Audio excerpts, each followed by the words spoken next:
Halo semua, Assalamualaikum warahmatullahi wabarakatuh. Selamat pagi, siang, sore, dan malam. Pada video kali ini kita akan membahas materi terakhir dari mata kuliah struktur data kita, yaitu graph. Sebelum itu, saya akan mulai dengan sebuah cerita terlebih dahulu. Familiar dengan map ini kan? Yap, ini adalah sebuah map di permainan PUBG. Biasanya sebelum kita main kan kita pilih dulu mau terjun ke kota mana. Misal kita ingin terjun ke Pochinki. Nah, kita kan bisa taruh marker di kota tersebut agar saat terjun dari pesawat bisa lebih mudah untuk mengarahkan karakter dari posisi terjun ke posisi tujuan. Nah, setelah sampai ke Pochinki kan biasanya terus ngeloot senjata sampai lengkap. Terus kalau mau pindah ke lokasi lain, kita bisa set marker juga. Misal mau ke school. Nah, jadi kita set marker di school, terus akan ada garis yang menunjukkan posisi kita saat ini dengan posisi lokasi yang akan kita tuju. Garis ini akan memudahkan kita dalam melakukan perjalanan sehingga tidak perlu ngecek map secara terus-menerus. Nah, apakah kalian tahu bahwa konsep seperti ini akan kita pelajari dalam video kali ini? Dalam video kali ini kita akan belajar sebuah konsep yang bernama graph. Graph itu dilambangkan dengan huruf G yang terdiri dari titik-titik lokasi yang dinamakan dengan simbol atau node atau bisa juga disebut dengan vertex. Lambangnya adalah V. Sedangkan garis yang menghubungkan lokasi tersebut dinamakan dengan busur atau edge, dilambangkan dengan huruf E. Seperti inilah bentuk graph jika digambarkan. Vertex atau node bisa dituliskan dengan huruf V sama dengan V1, V2, V3, V4, sampai V5. Sedangkan edge atau garis yang menghubungkan antar node dapat ditulis E sama dengan E1, E2, E3, sampai E5. Setelah ini kita akan pelajari istilah-istilah yang digunakan pada graph. Istilah pertama yaitu tipe-tipe graph. Tipe graph sendiri ada dua macam, dibedakan berdasar urutan pada simpul. Jika busur yang menghubungkan antar simpul memiliki arah, maka disebut directed graph atau graph berarah. Kebalikannya, jika tidak memiliki arah, maka disebut undirected graph atau graph tidak berarah. Istilah yang kedua yaitu bobot. Bobot merupakan nilai yang menyatakan hubungan antara dua buah node. Kita lihat pada simpul A ke B. Pada directed graph, nilai dari A ke B adalah 5. Sedangkan nilai dari B ke A adalah 4. Pada undirected graph, nilai dari A ke B atau B ke A adalah sama-sama 5. Istilah selanjutnya yaitu full connected graph. Istilah ini digunakan jika semua node pada graph tersebut saling berhubungan. Pada tipe graph ini berlaku rumus M sama dengan N dikali N kurangi 1 dibagi 2. Contohnya, jika kita ingin mencari jumlah semua busur, kita dapat menghitung dengan menggunakan rumus tersebut. Kita lihat jumlah node ada 5. Kemudian kita masukkan rumus menjadi M sama dengan 5 dikali 5 kurangi 1 dibagi 2, maka M sama dengan 10. Kemudian ada istilah namanya insiden. Insiden digunakan untuk menyebut suatu busur yang berada di antara dua buah node. Kita lihat busur E1, maka E1 itu insiden dengan node A dan B. Istilah selanjutnya yaitu degree. Degree digunakan untuk menyebutkan jumlah busur yang ada pada suatu node. Khusus pada directed graph ada dua istilah untuk degree. Istilah yang pertama disebut dengan in degree. Digunakan untuk menyebutkan jumlah busur yang masuk. Yang kedua namanya out degree. Kalau out degree digunakan untuk menyebutkan jumlah busur yang keluar dari node tersebut. Mari kita lihat pada node B. Ada 3 busur yang keluar, sehingga out degree node B adalah 3. Sedangkan ada 2 busur yang masuk, sehingga in degree dari B adalah 2. Istilah selanjutnya yaitu adjacent. Pada graf yang tidak terarah, 2 buah simpul disebut adjacent jika ada busur yang menghubungkan 2 simpul tersebut. Sedangkan pada graf berarah, simpul V disebut adjacent dengan simpul W jika ada busur yang mengarah dari W ke V. Istilah selanjutnya yaitu suksesor dan predesesor. Mari kita lihat pada graf ini. Ada busur yang mengarah dari W ke V, sehingga simpul V disebut dengan suksesor simpul W, sedangkan simpul W disebut dengan predesesor simpul V. Sedangkan path adalah sebuah istilah yang digunakan untuk menyebutkan serangkaian simpul-simpul berturut-turut yang dihubungkan oleh busur. Pada graf pertama, path-nya adalah 1, 2, 3, 4, atau bisa juga 4, 3, 2, 1. Pada graf kedua, path-nya adalah 1, 2, 3, 4, karena termasuk dalam graf berarah. Begitu juga dengan graf yang ketiga dan keempat. Sekarang kita akan belajar tentang dua algoritma yang biasa digunakan pada undirected graph atau graph tidak berarah. Misal ada suatu kasus untuk mencari jalur terpendek dari Pochinki ke Mansion. Kalau kita lihat dari map, ada beberapa jalur yang bisa kita gunakan. Jalur mana yang paling pendek? Kalau kita lihat sekilas pasti dari Pochinki, terus melalui school, terus ke Mansion. Tapi komputer itu tidak bisa menganalisa seperti kita. Ada langkah-langkah atau algoritma yang harus dijalankan agar tujuan tercapai.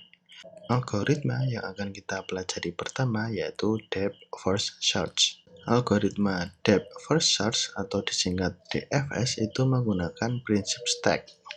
Sehingga proses algoritma ini akan mencoba semua jalur yang dapat dilewati. Jadi misalkan dari pertama dia akan mengunjungi Pochinki di sini. Kemudian ada dua pilihan, mau ke atas atau mau ke bawah. Misal mau ke bawah dulu, berarti dia akan mengunjungi Melta. Kemudian mengunjungi Present. Karena di sini jalurnya sudah habis, maka dia akan kembali ke Melta. Kemudian kembali ke Pochinki, kemudian mengunjungi ke School. Setelah sampai School ada dua pilihan lagi, mau ke atas atau mau ke bawah.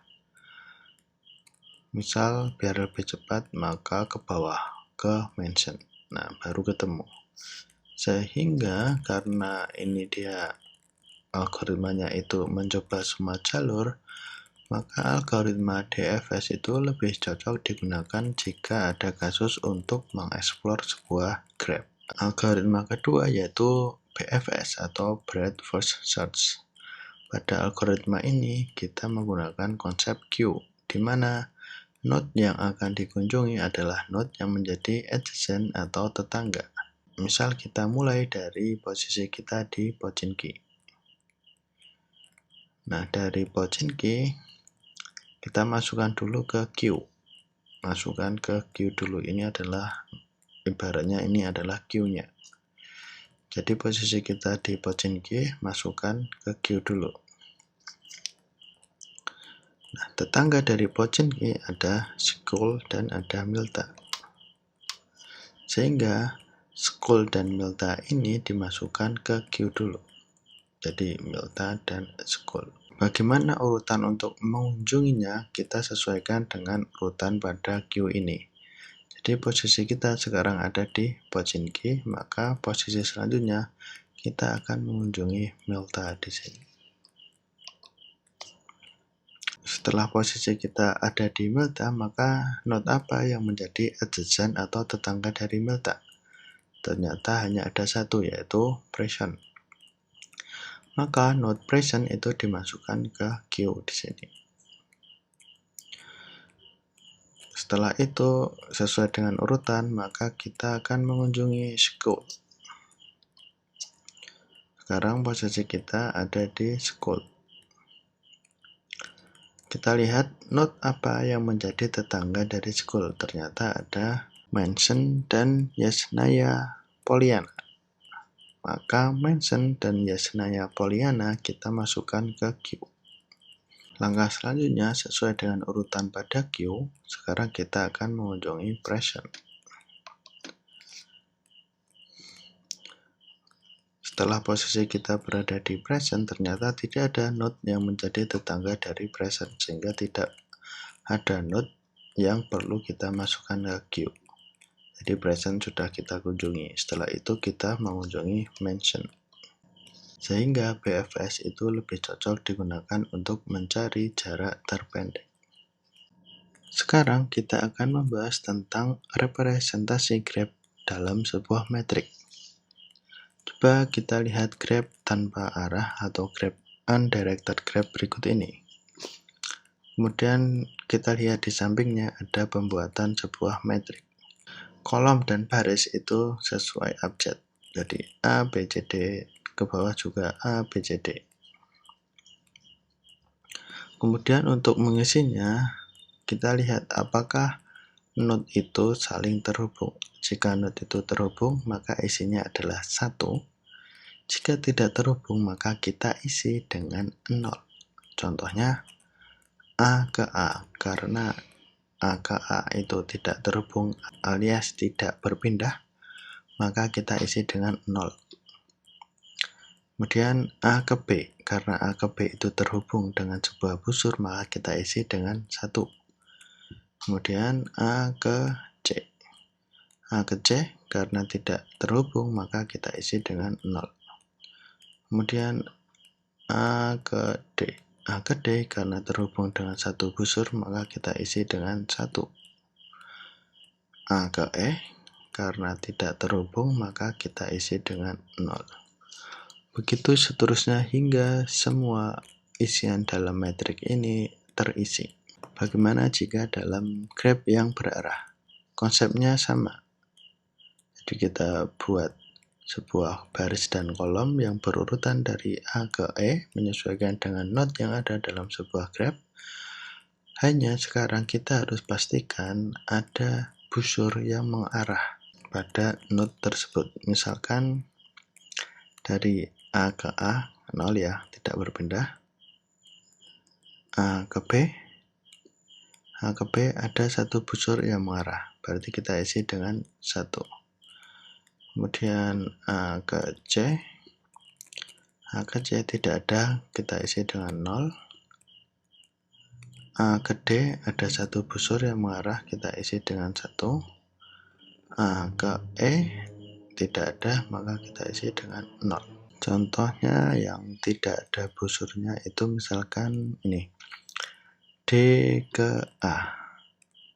Kita lihat D ke A itu ada busur, tapi ternyata arahnya itu A ke D, sehingga ketika ada isian D ke A, maka kita isi dengan 0. Sedangkan kalau pada metrik graf yang berarah dan berbobot, maka kita isikan bobotnya tersebut dalam susunan metriknya. Misalkan kita cari isi dari matriks A ke B. A ke B itu bobotnya adalah 5, maka kita isi 5. Kemudian B ke A. B ke A itu bobotnya adalah 6, maka kita isi dengan 6. Begitu seterusnya hingga semua metrik ini terisi. Ada juga representasi graf dalam sebuah linked list. Linked list yang digunakan adalah sebuah linked list tipe double yang memiliki 2 pointer. Pointer left itu akan menunjukkan simpul vertex berikutnya, sedangkan pointer right itu akan menunjukkan simpul edge berikutnya. Mari kita coba dalam graf berikut ini. Pertama, untuk menulis sebuah linked list, kita tulis dulu semua node yang ada dalam urutan abjad dari ini kan ada 5 A, B, C, D, maka kita tulis dulu ke bawah A, B, C, D, E. Kemudian kita lihat di not A itu ada busur E1 dan E2, maka kita tulis di not A ada busur E1 dan E2. Busur E1 itu menghubungkan A ke B. Busur E1 berarti menghubungkan A ke B, ke not B. Sedangkan busur E2 itu menghubungkan ke not D. Ke not D. Ya, seperti itu. Begitu juga dengan not B. Not B itu kita punya E1, E4, dan E3. Nah, kalau ini semua ditulis, maka penggambarannya akan rumit, sehingga penulisan linked list ini dapat disingkat. Mari kita lihat pada slide ini. Konsepnya sama, jadi yang pertama adalah kita tulis dulu semua node itu dari atas ke bawah. Kemudian kita lihat pada node A. Node A itu memiliki busur ke node B dan node D. Sehingga pada node A kita tulis node B dan node D. Penulisannya ini ingat harus sesuai dengan urutan abjad. Kemudian pada node B memiliki hubungan ke node A, node E, dan node C. Sehingga penulisannya kalau sesuai abjad adalah A, C, dan E. Begitu seterusnya untuk node-node C, D, dan E.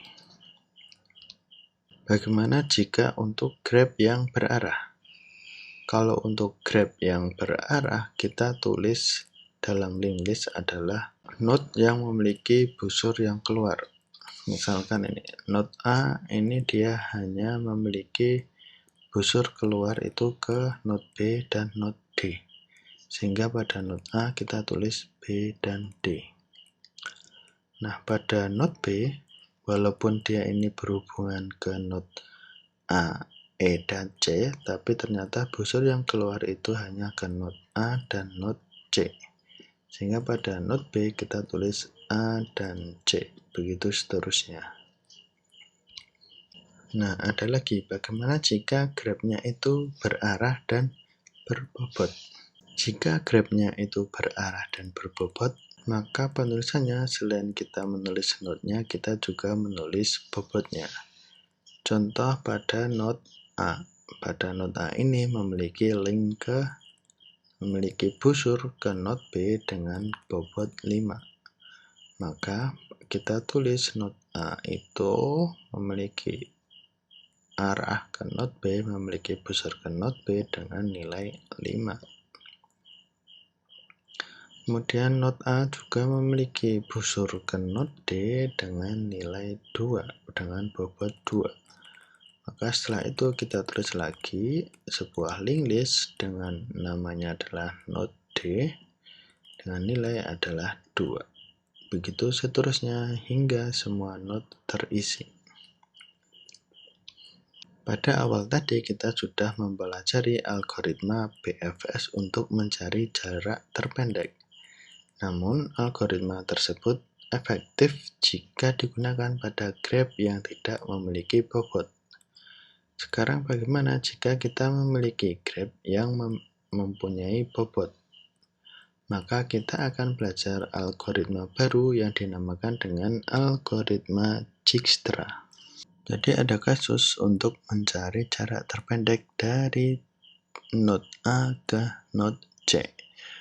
Mapnya adalah seperti ini. Kita akan buat grafnya menjadi seperti ini. Untuk mencari jarak terpendek, kita buat tabel algoritma Dijkstra seperti ini dulu. Jadi pada kolom pertama itu namanya adalah titik terkunjungi. Kemudian pada kolom selanjutnya kita tulis semua node yang ada pada graf tersebut. Nah, untuk pengisiannya, baris pertama kita tulis dulu menggunakan logo tak terhingga atau infinity.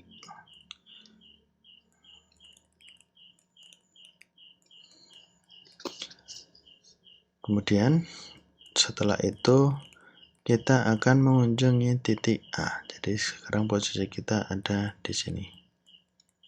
Jadi kita tulis A di sini. Jarak dari A ke A karena tidak berpindah maka kita isi 0. Dan A ke B nilainya adalah 3. A ke C karena tidak memiliki busur maka kita turunkan dari baris di atasnya. Jadi kita tulis lagi tak terhingga. Kemudian kita cari titik A ke D. Nilainya adalah 8. Sekarang kita lihat dari baris ini, jarak terpendek adalah A ke B dengan nilai 3. Maka sekarang kita berpindah ke posisi B. Kita sekarang mengunjungi posisi B. Dari posisi B kita bisa berpindah ke, kalau kita lihat busurnya, cuma bisa berpindah ke node D dengan nilai 4. Padahal tadi kita dari node A ke B itu nilainya adalah 3. Sehingga jika kita berpindah ke node D dari node B, nilai kita sekarang akan menjadi 4 tambah 3 alias 7. Jadi jika kita menggunakan jalur A, B, D, nilainya adalah 7. Padahal tadi ada jalur A ke D, nilainya adalah 8. Ternyata jaraknya itu lebih kecil jika kita menggunakan jarak dari A, B, D daripada A, D. Sehingga kita update dulu nilai di sini menjadi 7. Sedangkan nilai yang lain kita turunkan sesuai dengan awal. Yep. Setelah itu posisi kita berada di D. Biar lebih mudah, sekarang nilai kita di D adalah 7. A, B, D. Dari posisi D kita hanya bisa beralih ke posisi C, ke node C dengan nilai 3. Kalau kita tambahkan 7 tambah 3 maka nilainya menjadi 10. Maka kita tulis di sini 10. Yang lain kita turunkan dari atasnya. Sekarang posisi kita sudah berada di C. Kita tulis A, B, D, C. Kita turunkan aja dari baris atasnya karena kita sudah sampai ke posisi C.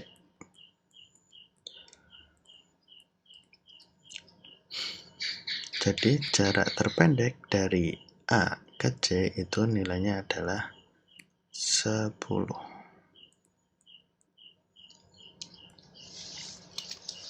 Baik, ini adalah akhir dari video ini. Semoga semua dalam keadaan sehat. Assalamualaikum warahmatullahi wabarakatuh.